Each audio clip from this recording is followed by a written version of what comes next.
Let's look at one run of the simulation just to get a sense of what it looks like. So we start the simulation by infecting random individuals in the society with random viruses.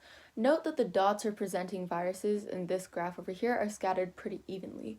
So in the simulation, individuals can be represented by one of four colors. They can be green, which means that they're asymptomatic, yellow, which means that they're moderately symptomatic, red, which means that they're very, very sick, and blue, which means that they're healthy. And then a line through an individual means that it has died. So we can see a reflection of these individuals on this pie chart here, which gives a visual representation of what amount of the population is asymptomatic, symptomatic, or very ill. I didn't include healthy individuals on this chart. So let's get back to this graph. In the beginning of the simulation, we saw that the dots on this graph were pretty evenly distributed. You can even rewind the video to see what that looked like, but now we can see that they've sort of converged into this upper left corner over here.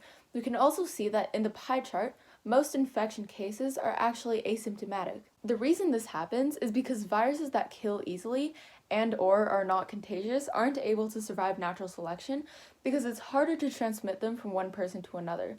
Thus, their non-existent offspring aren't able to be represented on this graph.